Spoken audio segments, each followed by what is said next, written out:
in the process. I've even bled a little for this pursuit. So there was blood, sweat. I didn't cry when I started bleeding, but if I would have, there would have been blood, sweat, and tears in this job already. Okay. So where's this property at, Ray? Where are y'all at? Like, we're just leaving the Highlands. okay. So that's a suburb of Houston, and what amazes me is every time I get in a vehicle, I figure out how to make more money, because there's so much action going on right under our noses, and you just got to get in amongst the people. And today we had 4 of us trying to do everything we can to get this Airbnb put together. And we made good progress, didn't we, Justin? Yeah. Got a lot of stuff done, and I was helping them move stuff around. I really want to be, we've got 4 Airbnbs that we're going to try to put online in the next 30 to 60 days. And then I'm going to try to back out of the heavy lifting, literally the heavy lifting. Are these 4 Airbnbs, are they scattered? Yeah, 2 of them are near the Highlands, and 2 of them are near Galveston. Okay. So Highlands and Galveston. Wow, that's a little bit of a stretch there. So yeah, this is going to be fun. I'm waiting until we get on till we're on Facebook. There's a little bit of a delay. Oh, I see you drinking a soda. I'm gonna keep Dr. Pepper, made right here in Texas, Waco, Texas. So while we're waiting for this technology to connect, tell us a little bit more about those properties. Well, in the Highlands, we have a house that has a big metal building on it, like a 35 by 45. So it's like 1,500 square feet, 30 by 32 by 42. So anyway, it's, and so we're using that as kind of a place to keep all our furniture and doodads.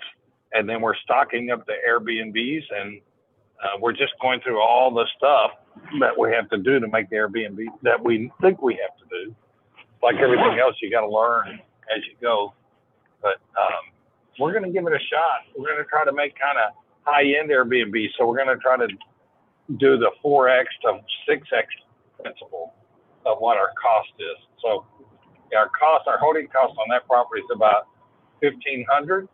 So we're going to try to see if we can make $6K to $7K on it. That's going to be what we're shooting for. And we're trying to make it high end and, desirable by people that want to do Airbnb. And we're having to make some expensive decisions, like,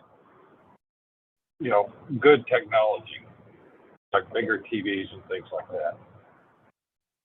Cool. Well, I just got notification. We are live on Facebook. So let's go ahead and jump right in. Welcome, everybody. This is our weekly training, one of our favorite things to do during the week.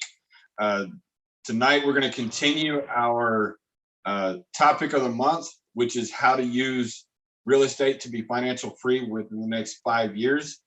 And we're going to basically tonight, we're going to take Ray. Ray's going to actually take us down memory lane, because when he first started, he did a lot of flipping houses. He made really good money, but it also cost him a lot in what he left on the table. And so we're going to talk a little bit about that. So as you guys are coming on, help us out.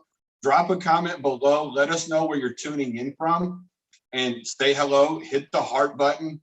Hit the like button. Tell your friends that they need to be on here, because Ray's going to drop some content tonight. And keep those comments coming in. The more comments we get, the more Ray will keep talking and giving away his golden nuggets and his secrets. And then we do have something special for you here in a little while as well. So let's go ahead and jump right in. Ray is actually, as you can tell, he's on the road. He's been out. I don't know if you heard part of that conversation, but he is working on another pivot in some of his strategy, and he is going into the Airbnb and short-term rental world. So Ray, do you want to talk a little bit about that?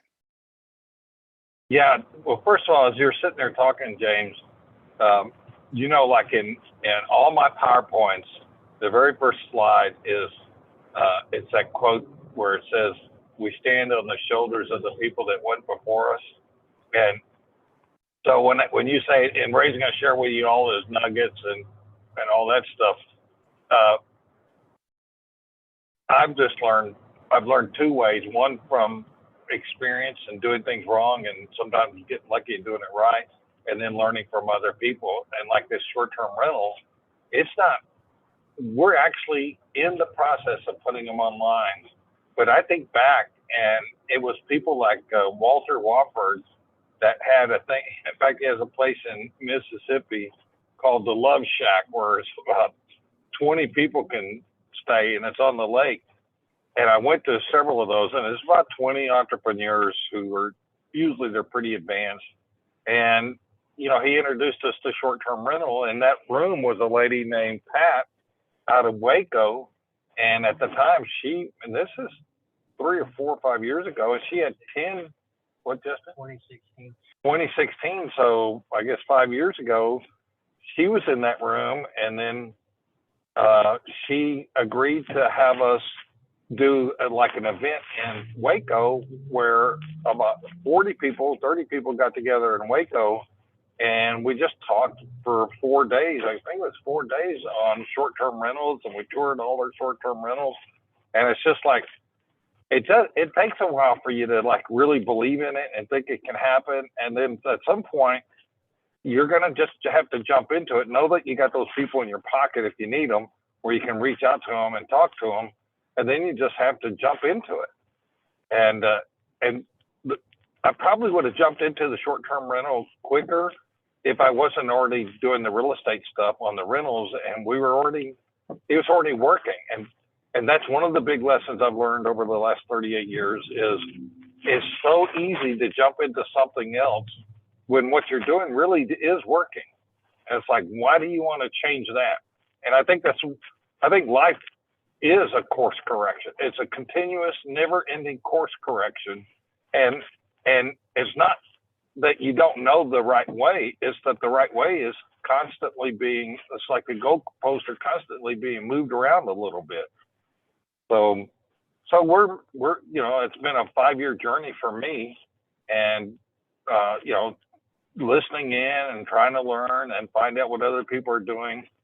And finally we said, you know what, let's just make this go. We had the furniture, we had the properties.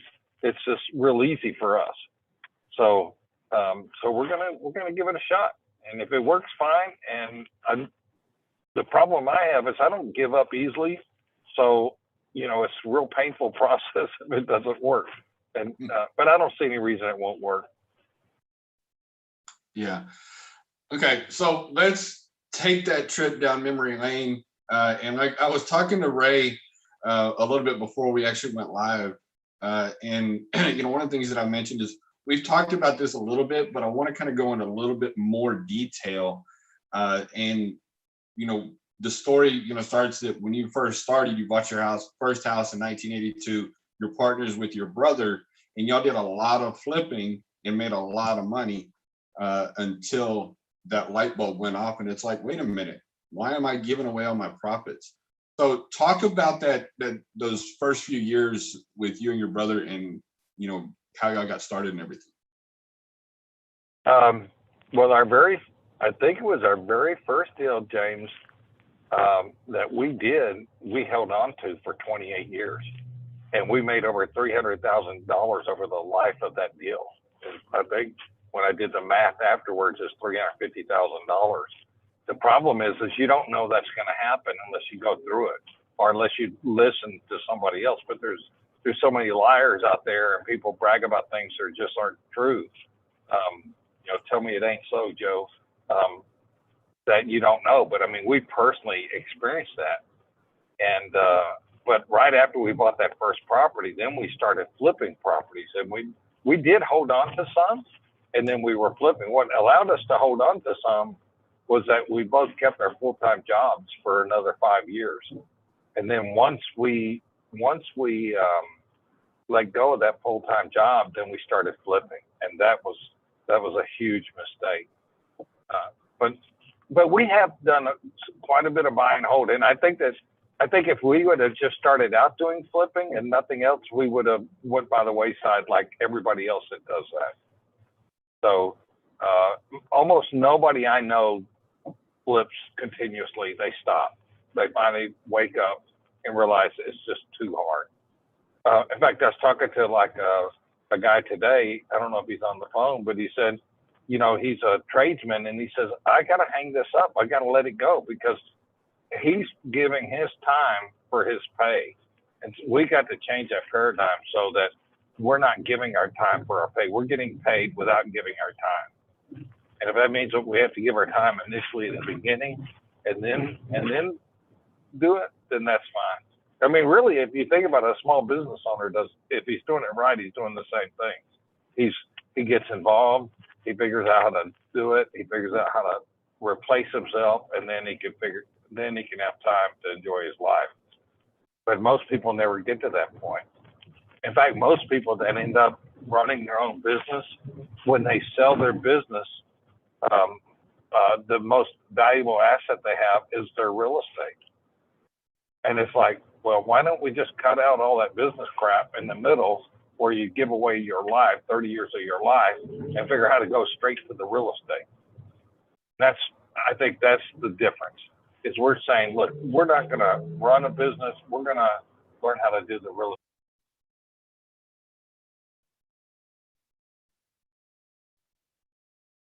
Okay, Ray, check your microphone. It looks like you're muted.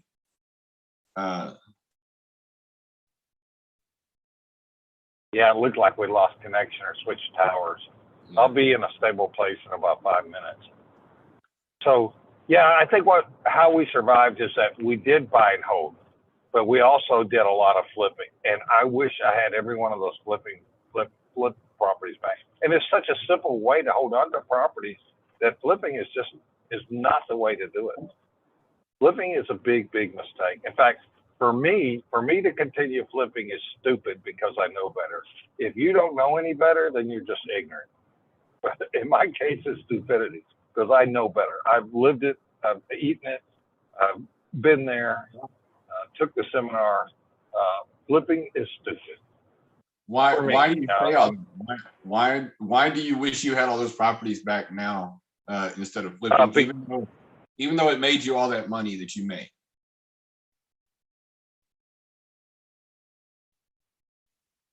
Unmute yourself, Ray.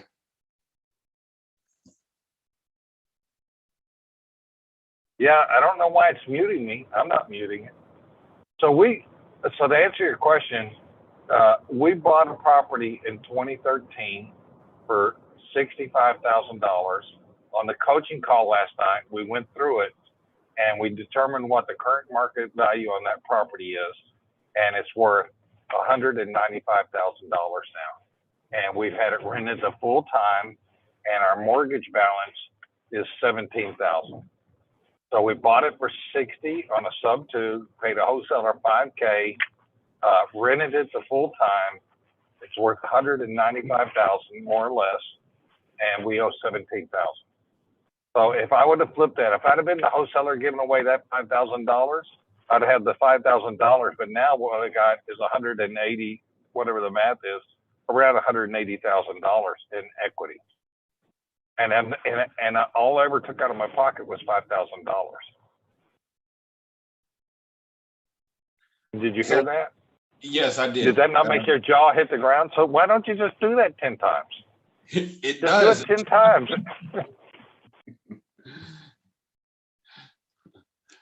No, I was trying to figure out something. I mean, you threw me off. I mean, I was just like, wow, that's, so what are you going to do? What are some ways that you can use that equity to get more deals, more properties? So there's a return on equity, and a return on equity is like say there's whatever that is, $185,000 on equity. On the return on equity, hold on a second.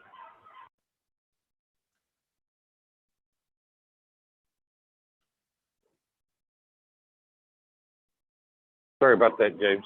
So on the equity, there's $180,000. So if I don't make any money on that equity, then you can say I'm losing money, but I'm not interested in that. I'm going to look for that next deal. I mean, I'm getting rent. I'm collecting rent on it. It's going to be free and clear, and I don't care what happens to it. It's just going to keep generating the income. And I'm not even going to look. I'm not going to waste my time looking at return on equity.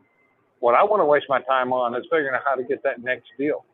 Right now, the cost of money is so low that if you're not working 18, 20 hours a day capturing money in sub-twos and things like that and doing creative deals, you're working on the wrong problem. And if you're flipping, you're definitely working on the wrong problem. So way back when you had this this light bulb, this epiphany, and you changed your strategy, what were some practical things that you did, and how did you change your strategy to start holding? Well, we started holding in the beginning because we had income. And then what we did is we started making money on the flips and stuff like that. But we figured out how to, because we knew that we wanted to be in real estate, we would use the flipping to raise money to survive, and we would try to buy and hold at the same time. So we might buy one and flip it and and then buy and hold.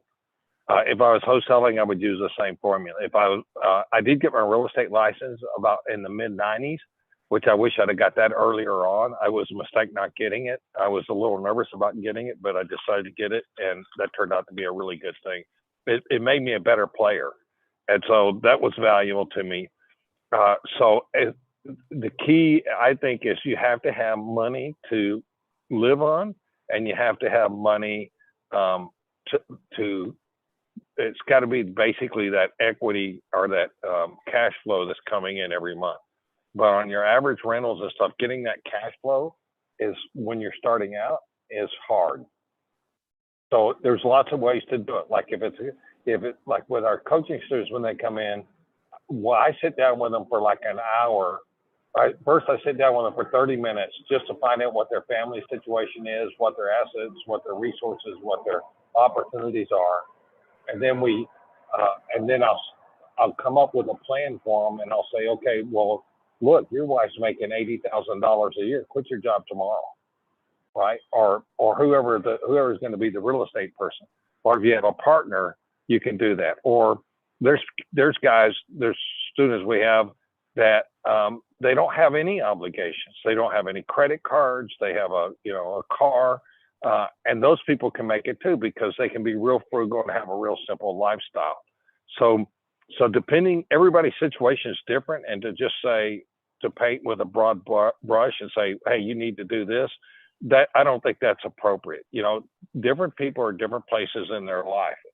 Anything you can do to cut back on your cost of living and follow and pursue the dream, I think is absolutely essential. If it's a case like where you have a spouse that's got a good income or a partner that's got a good income, that's another way to go about it. In fact, that's kind of what happened with me, is I was working for a company. I had saved quite a bit of money then. It was literally enough money for me to live for 2 years, because I was 26 when I went full,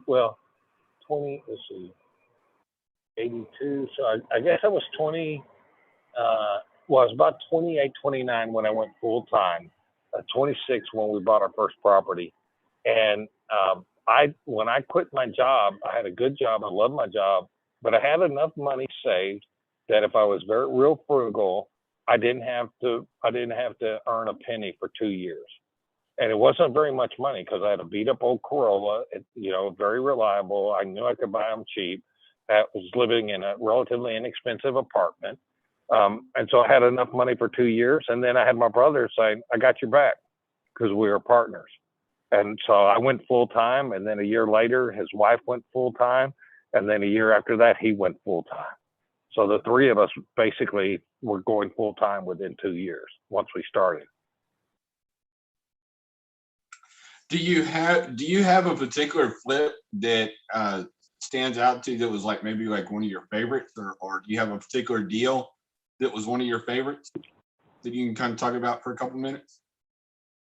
Well, I got two that I'd like to share. One is our first deal. We kept it for 28 years. We paid it off twice, almost twice. And the tenants we made about $300 a month positive cash flow with that for the 28 years. And we know because we owned it. James, this thing says it's connected. Okay. Yeah, we can hear you, but your video is frozen. Okay. So we kept that one 28 years, and that worked out really good. We had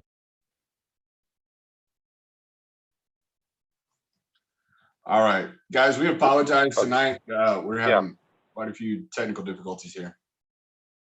Yeah, so we had about a $300 a month positive cash flow for 28 years. We paid the mortgage off twice. Almost twice. The first time after 15 years, we refinanced it. So that was a pretty cool money maker. And then another property we flipped.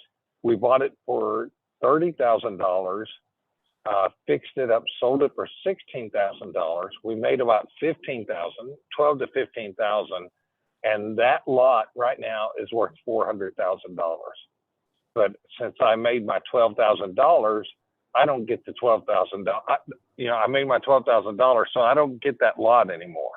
That belongs to somebody else. I gave that $350,000 away for nothing, for chump change. And you didn't So give I've it done to that me. more than once. You should give me that kind of money. That wouldn't Well, hurt my feelings.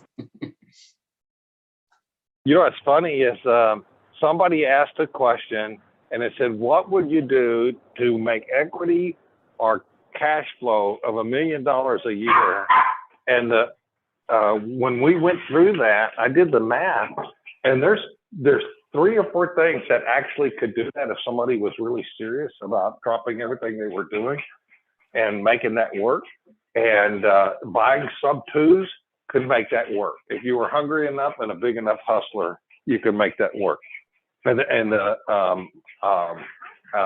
Airbnbs can make that work. Assisted living, buying apartments and doing major rehabs. Right now, I don't think anybody's going to really make it with apartments. I don't trust apartments anymore. I would definitely give that second thoughts. To me, they scare me. Okay. Did you talk about the other deal? I only remember one. You had that one that you held for 28 years and made $300,000. Did you talk about the other deal? Well, the other deal, we bought it. I was telling you, we bought it for $30,000. We fixed it up and then we sold it, and we made about $12,000. And I don't remember the exact details, but we sold it for about 60, 65. I just mentally I combined the two. I wasn't aware that they were separate. Yeah, there was 2 separate deals, and that one, the lot values went through the roof. But the good thing is I learned some important lessons. Like, you can actually predict when that's going to happen. So you don't want to sell those properties when you can predict that's going to happen. And in retrospect, if I'd understood how the path of progress matters so much when we buy things, I would have probably tried to hold on to it. So the other thing is you got to think about your partners, because if your ideas and your goals don't line up with your partners, it's a catastrophe, whether it's your wife or anybody else. They have to be on board with what you're doing, and they have to be willing to make that sacrifice. Because, like, if you have a partner that says, no, I'd rather have $12,000 in the bank than to sit on something that's going to appreciate 10 to 20% every year, and you're learning that, hey, these things the tenants pay for, and your partner doesn't agree with that or believe you, then you're in trouble. You gotta really make sure your partner agrees with you and understands what you're doing. So, and whoever that partner is, they've got to be a part of that. You can't just tell them. If they see the opportunity for you to make $12,000 or $15,000 and they take the easy money, they're going to lose all that money on the back end. And we proved that. We did the math on that, James. I think you and I sat down. I know I did, where you're a person that buy and holds tends to make 7 to 10 times as much as somebody that flips.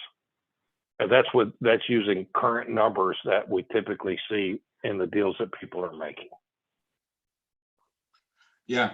Hey, guys, I want to pause for a minute and ask our audience, do you guys have any questions for some things that we've talked about? Do you have any specific questions for Ray about some of the things that he's gone through?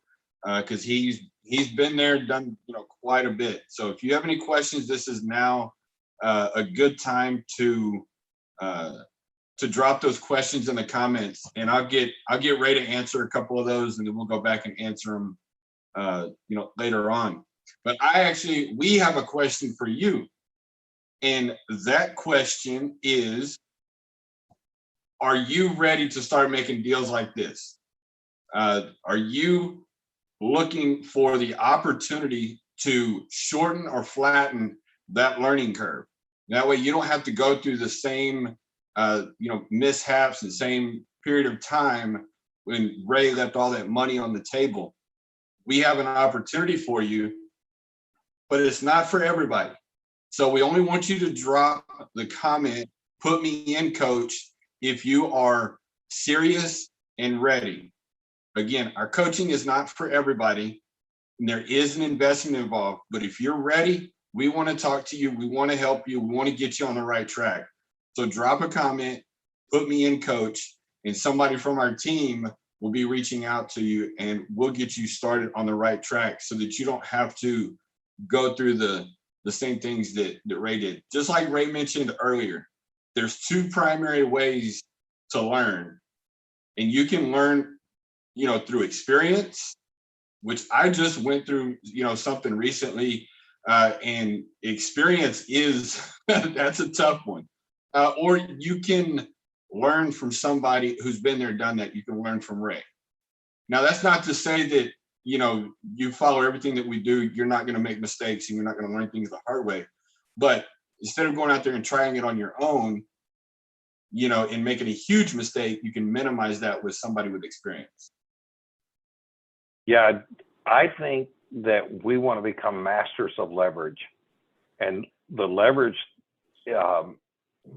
if we don't use leverage, then we have to learn everything on our own. I mean, we have to, we recently had a tax issue that we were trying to fix, and we hired an attorney and we wrote him a check for $5,000. And 10 years ago, I wouldn't have done that. 15 years ago, I wouldn't have done it. And it's like, it's not worth it to me. I'm going to get a guy that's an expert on it. He's going to know when to duck and when to weave, and he's going to make all the right moves. Or I'm going to have to pay attention and worry about all that. And it's like, no, it's just easier to get the right people. So I'm leveraging his expertise and his time, and he's going to get that outcome that we need. I just have to manage that, but I'm leveraging that. That's the same with a tenant. A tenant, I hate to say this, but as an investor, a lot of times we think of the tenant as a person, as an employee who's going to be the one that's making the payments on your house to get that house where you build equity into it. So we're leveraging the power of the tenant to do that. And so we got to think about leverage, and the same with money. That example I gave you where we bought the property for $60,000, we paid a wholesaler $5,000, and that's in 2013. Now that property's worth $195,000, and during that whole time, the tenant paid down our mortgage on it. So not only did we have a little bit of a cash flow, our mortgage went from $60,000 to $17,000. So I mean that's at this point, that mortgage is going to be paid off in probably a couple of years, and then it's going to be free and clear. And so we need to figure out how to master leverage, and leverage is when you're taking the experience, the knowledge, the time or the labor of other people to do things on your behalf. And so if we can master that leverage, and there's definite strategies for each one of those areas that we want to leverage, and we can master that leverage, then we're basically, it's synergy, because we're basically doing more than what we can do on our own. It's just like what we do, James. You know, in our group, it's got, people don't know what's going on behind the scenes, but we've got you, we've got Brandon, we've got Pat, we've got Sharon, we've got myself, we've got Aubrey, we've got Justin, we got all these people making all these things happen. And it's like, there's no way one person can do that on their own. We got Hal, we got Jerome. Oh yeah. Yeah. Yeah. Come on, man. Don't leave out some of the key people. I know Hal could cut us off. Hal, hey, that was, sorry, I was having a mental lapse. And then we also have our wonderful volunteers that help promote our RIA and our RIA meetings and everything. So well, that's the thing with RIA meetings, and that's why we're always, you know, we have a RIA in San Antonio, we have a RIA in Houston. That's the ultimate leverage, because you're getting people around you that know what you do, that understand what you do, that feed into your funnels, you're feeding into their funnels. And it's like you're hanging out with the people that know how to do what you want to do. So it's literally, if I want to know, like somebody says, well, do you know a good attorney? And I said, yeah, I know like 7 or 8. What part of real estate do you want to know? You know, is it a bankruptcy question? Is it a tax question? Is it a document question? Is it a litigation issue? You know, so which kind of attorney do you want to know? And as you get more involved and you start hanging out with the right people, all of a sudden these things that basically cripple and stop people, and have crippled and stopped me over the years, those things are become, now I use leverage. I go out and get the right person, and we go through the process as quick as possible. We solve it. We do the least amount of muss and fuss. The same with contractors. You know, on that bus tour we're going to do, I think it's October 30th. Is that right? Correct. I mean, that's all about figuring out how to get contractors to behave like they're your partners, to take care of you, figuring out how you have a model that pays them well for what they're doing, and then not pay too much. I saw there was a post where somebody said, how much should it cost to do this tile job?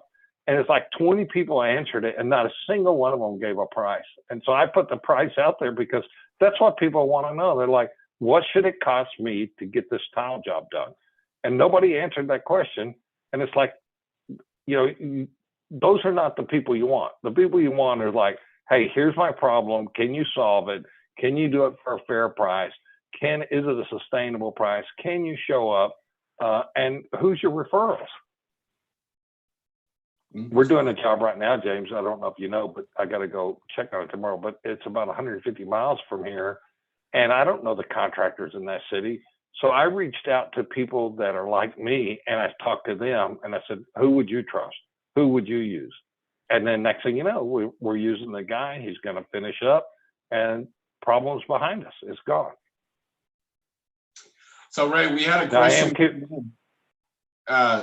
We had a question come in, and guys, you know, there's still time to submit your questions. If you have something that's burning, you want us to answer, you know, let's get them answered. That's what we're here for. Just like Ray just talked about.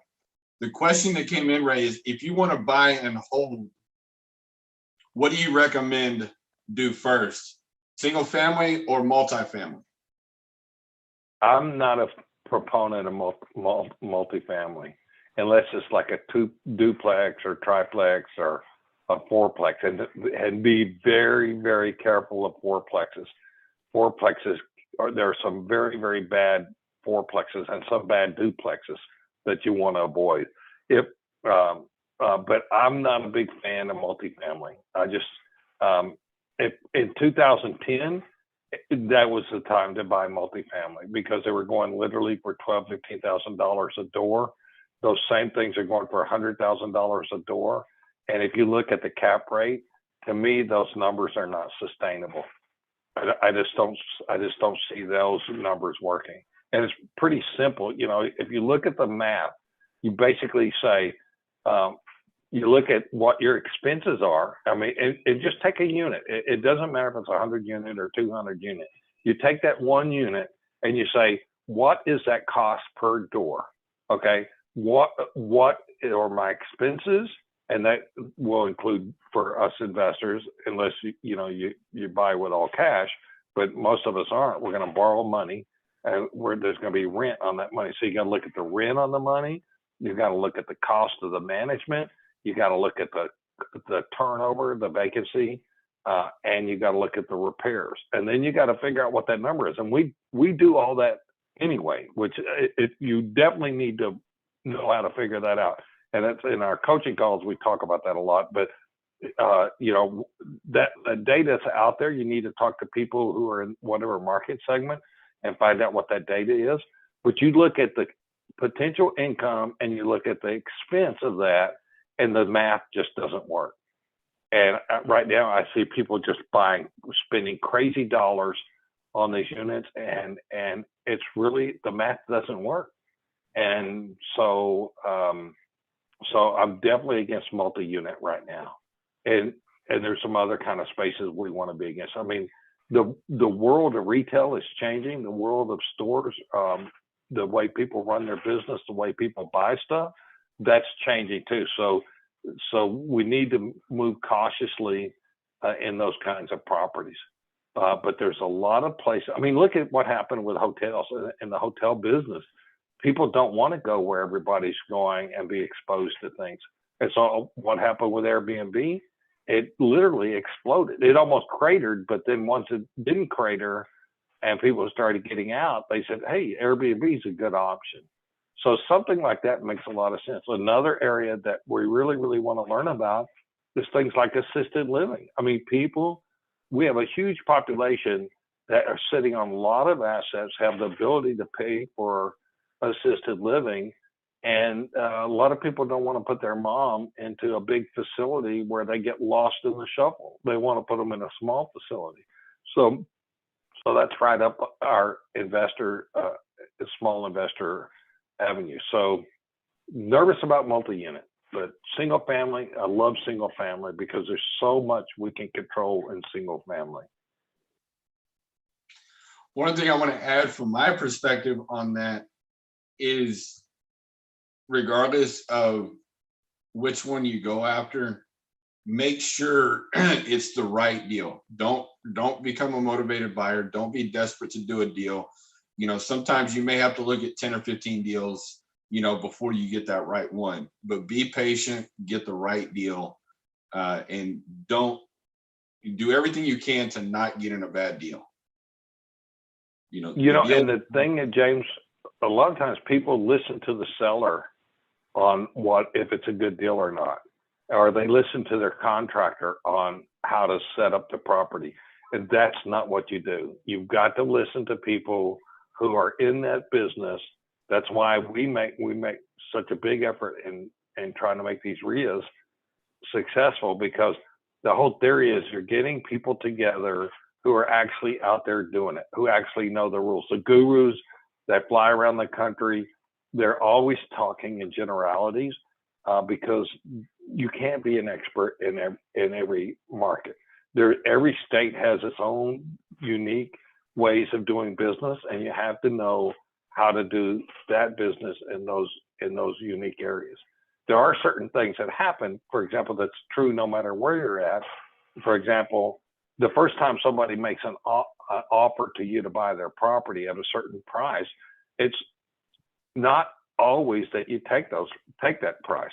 You need to be able to establish, and we did that on the coaching call last night. We determined how to figure out what market values were on properties.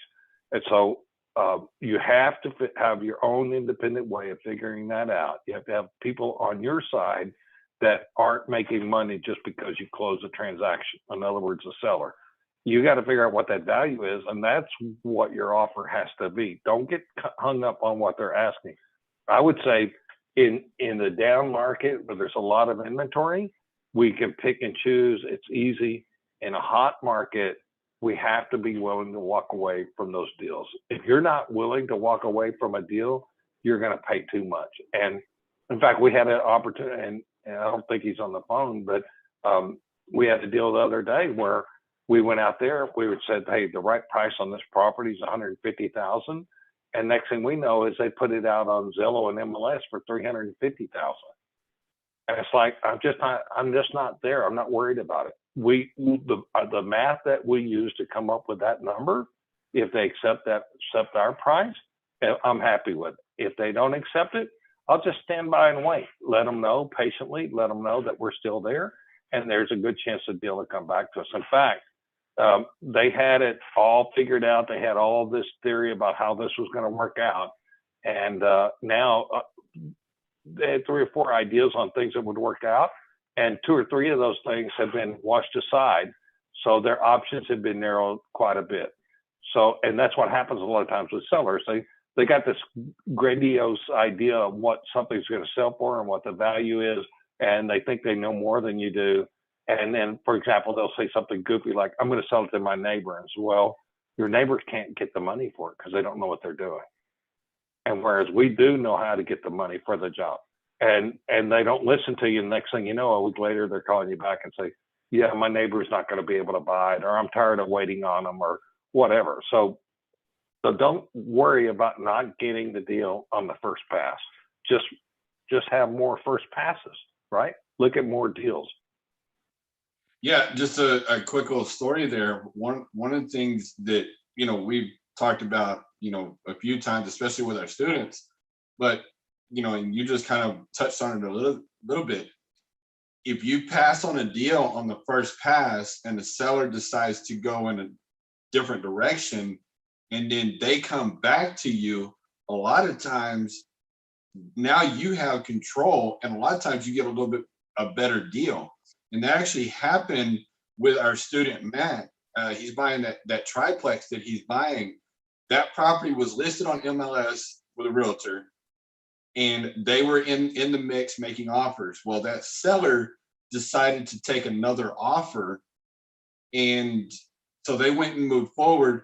Well, about a week or so, if my memory serves me correctly, I think about a week or so, that fell out of escrow. That deal fell apart. And Matt was the first person that seller called back. And he was talking to me about it, and I was like, okay, you're in control now. Now you need to make that deal a better deal. They should have taken your offer in the beginning. And he was able to negotiate a better deal. I think he came down like $10,000, I believe, maybe a little bit more. But just having that conversation and having, saying the certain things that, he said, he was able to negotiate that deal down because it came back to him and he had that control. Yeah, and that happens a lot. And knowing Matt and Dusty the way I do, they're persistent, and that's also that's a sign of people that are successful. They'll stay persistent. They'll stay on top of it. They'll pay attention to it and don't give up. It's never over. It's never over. There are investors out there that frequently offer more with a complete strategy of going back later and lowering that price. Wholesalers have been doing that for years. That's why wholesaling is going to be literally legislated out of business, because the wholesalers are out there lying, committing fraud, and damaging sellers. And the sellers, many sellers don't even know what wholesaling is. They don't understand it. And so it's going to be a black eye. It is. It's been a black eye. It's going to continue to be a black eye. And most states are going to end up doing what the three or four states have already done, where they essentially outlaw wholesaling. And so, it's just the nature of the beast. And what you got to do is let people up front know that you're not those people. Let people up front know that, hey, you and your group, you and your partners have every intention of buying this property. We have no intention of putting it on the market and trying to sell it to somebody else. In fact, I think that's I think in a sense, wholesaling to a large extent is a dishonest business, because essentially what you're doing is you're because you're taking advantage of people's lack of knowledge, that people are out there willing to pay more for their property, and so the wholesaler is making the difference between what the seller's agreeing to sell it for, and then they're marking it up, and so they're taking that money right out of the mouths of the children of the homeowners who probably need that money, and they're not the end user. And they don't, and wholesalers are not needed to expose the property to the marketplace. You know, I mean, there's a large national company that basically gets on the TV and says that. They say, you don't need a wholesaler. You know, we're going to give you a fair offer for your property. We're going to find a buyer for it.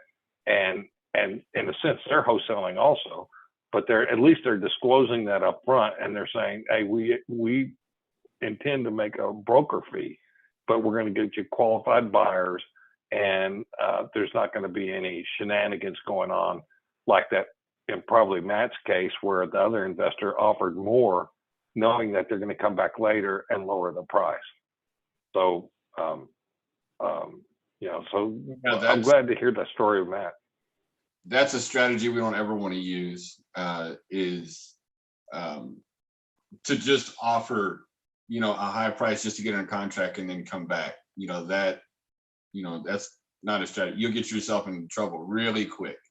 You know, you just make a fair offer, you know, and if you're able to solve that seller's problem, then, you know, you'll be able to make it work. Yeah. But don't force it. Don't play that game. Offer what you intend to pay for the property. Don't offer more and then use the option period to lower the price. I just think it's dishonest. A lot of people are out there, a lot of the wholesalers out there have no moral compass. They don't really realize that when they put a property under contract, they fully expect to sell that property, and the wholesaler is naturally pushing that. And sometimes the wholesaler doesn't have a clue. They don't have a clue what that property's worth. And the wholesaler, I mean, and it really hurts both sides. You've got the rehabber, the buy and hold guy, or the flipper who's actually going to fix that up, try to make a profit, make it worthwhile. You've got a seller there that's got a problem with the property, right? Because most people aren't going to wholesale a property if there's not a problem either with the seller or with the property.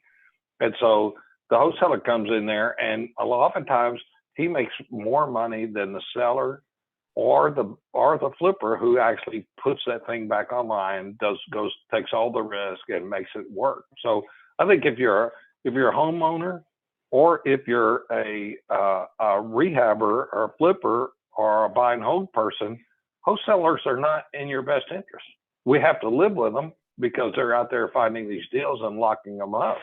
But you know, it wouldn't hurt my feelings if they outlawed wholesaling. And if you're a wholesaler, it's the wrong business model. It just doesn't make sense. But also, don't forget, Ray, you keep forgetting. Ray at raysasser.com, massivepassive21@gmail.com. Send us your deals. We will buy all the deals. They make sense. Yeah.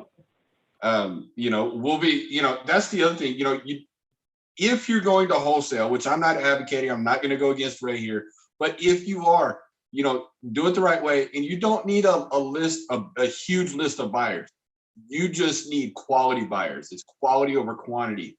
And what better quality than Ray, who's been buying for, you know, 39 years and done, you know, hundreds, you know, deals. He's done what, close to 1,000 rehabs. You know, that's your buyer right there. Yeah, I'm definitely interested in leads. I think we all should be. And by the way, what does CALM stand for? Be calm. Knowledge, attitude, leads, and money.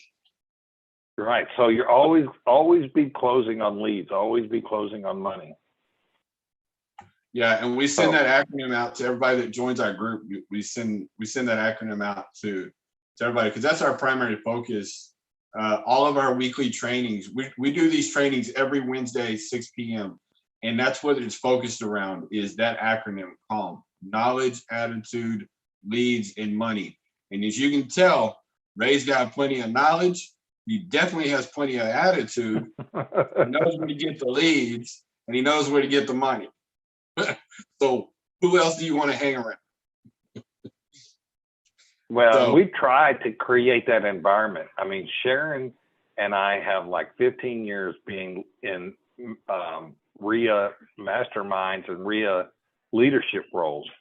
So, in fact, we're you and Brandon. I wish Sharon, but she can't make it. But you and Brandon and I are going to spend 4 days in the next week in Tennessee sitting in REIA masterminds, because you're no stronger than your network. And so if you can be a part of a powerful network, like in our groups, we love having volunteers. And when I became a member of the REIA, when my eyes were finally open and I realized the power of a Real Estate Investor Association, or REIA, I immediately became a volunteer, and my life was never the same after that. I mean, then I started hanging. I found out who the doers were. I got the inside skinny on things, and I started hanging out with those people. And just like this Airbnb thing, somebody planted a seed in my head 6 years ago, and we're not successful. We haven't failed or succeeded with Airbnbs, but it's like finally 5 years later, 6 years later, it's like we're going for it. And sometimes it's not easy. It's like sometimes you have to. It's almost like being the center pole of a tent. You know, it's like you're holding up that tent, nobody else. They got the other ends tied down so it don't blow in the wind, but you're the center pole of the tent. Sometimes you've got to do the heavy lifting and be the leader. And then if you can make it work through brute force and strength and will and blood, in my case, blood, and definitely sweat. I definitely had blood and sweat today. And if you can make it happen and people believe in it, then it can just take off. You know, we did that with the battered women's shelter. Sharon and I had an idea, and we got the REIA to back us on it. And the next thing we knew, we raised so much money for that battered women's shelter. It's like, I can't believe it today. I had to pinch myself today on what we did for that battered women's shelter. And it wasn't me and Sharon that did it. But it was a vision. We were the center pole of the tent. We got a network together, and we had a couple hundred people working on that outcome together. And we changed lives forever. And I think that's what this Airbnb thing is. It's like, I was exposed to it 6 years ago, pretty detailed. I've been following it. And now we got a couple properties. It's time to do it. It's time to move into it. And are we late to the game? By some standards, but in some regards, we're probably, if you look at it from the 20,000 foot view, when do you become an adopter of a new technology? In the beginning, yeah, maybe. You know, those are the ones that become the billionaires, but the bigger percentage of those are the ones that become indigent, you know, and they become street people because they've lost everything. But if you look at the data that's out there for these kinds of things, most people agree the trajectory's up and up and up. And so we're gonna do what we can. And I have a couple really, really smart friends who will answer my calls on this Airbnb. So I've got that. I feel like I've got that infrastructure. I've got that access. It's just a perfect time for us to really try to make this work.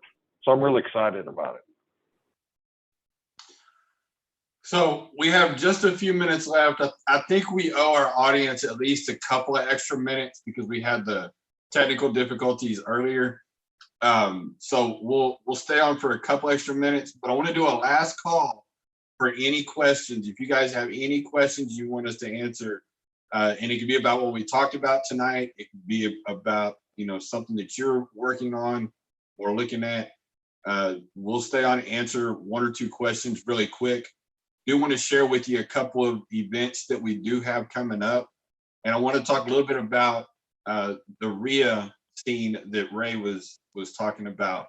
One of the things about that we like to encourage people to do is in their local area to join a REIA, you know, and we try to encourage people to find the chapter of the national REIA, you know, and that way you can network with the doers. You can find good contractors. Most chapters, if not all of them, will most likely have vendors and sponsors, and those are vetted. And like I know with us, we have our RIA here in Houston and also the Alamo RIA in San Antonio. It's actually Alamo RIA San Antonio and Alamo RIA Houston.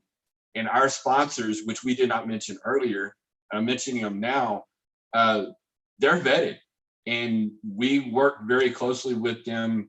And so that would be a great place to find these types of contractors that we're talking about, and lenders and sponsors. So if you're in the Houston area or San Antonio, we'd love to have you join us and we'd love to meet you.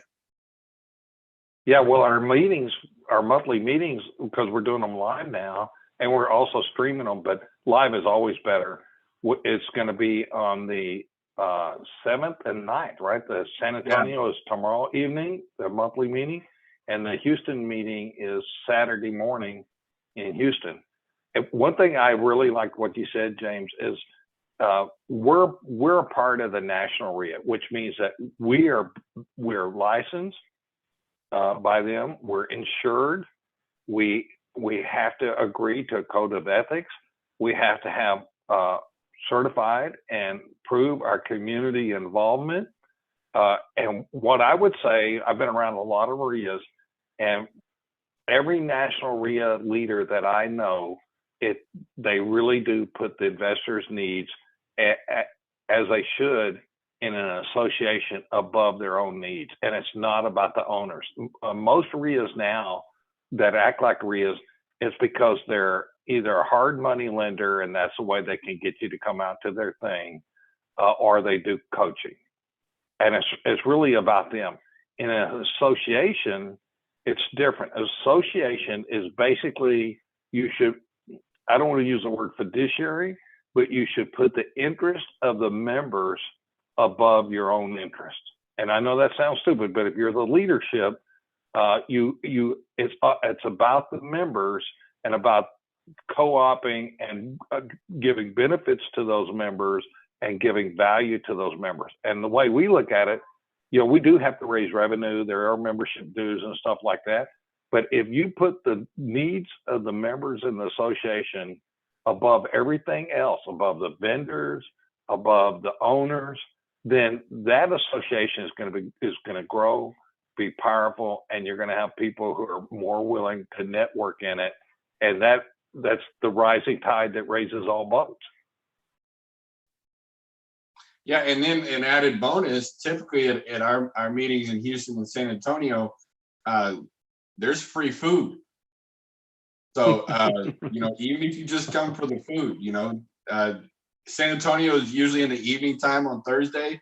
So it's usually dinner. We in Houston, we meet on Saturday morning. So we usually bring like breakfast tacos and donuts, and we'll have coffee and everything. But it's a great way to surround yourself with, people that are out there doing it, and the people that are going to help you get to where you want to go. So again, if you're in the Houston area or the San Antonio area, we have our San Antonio meeting tomorrow night. Saturday, we have our meeting on Saturday morning, and all of our information will be in the comments. You can find access to that there. And then we have a bus tour at the end of the month, and then we've got a few other things that are in the works for the rest of the year. So that's all I have. I don't see any other questions come in yet. So I think, Ray, you can close us out, unless there's something you want to talk about. No, I think we've gone long enough. I think if I was going to give any advice, it's get out there and take massive action and get involved, get connected. A lot of times people don't believe in things because they're not around the people that are actually doing it. They see it from a distance, and it's not being in the audience, and get out on the field and start participating with the people in the field. Even if I'd rather be a water boy at a football game than be in the stand. I mean, I want to be where the action is. And even if I'm not that wide receiver and I'm giving him water, I'm standing next to him and I'm seeing what he's thinking and I'm seeing how he's breathing and I'm seeing how he behaves. And it's like, to me, that's a 3D world. That's a color world instead of a black and white world or a two-dimensional world. So get out there, get in the field, get action. If you can't afford coaching, then find somebody that you can be their flunky, right? And carry their water, and give them water. I got to drive 6 hours tomorrow to hit all our houses because pays on Friday. So I got to inspect them before I go to the RIA. And I would love to have somebody drive me around for all day tomorrow and then half a day Friday. And that's what you got to do, is to hang around with people who are doing what you want to do. And that's the power of what we're doing here.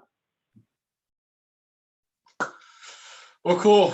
That's all we got for tonight. Thank you, Ray. I know we, caught you at a really busy time. But again, every Wednesday right here in the Facebook group. And next week, we won't have these technical difficulties. Wednesday, 6 p.m. We have our radio show Saturday mornings at 9 to 10 Central Time. Those are also on YouTube. We'll put a link to our YouTube channel. Subscribe there. That's growing pretty good. Lots of content. Our subscribers are growing too. So we're here for you guys, and we'll see you guys later. Yes, and thank you, Hal.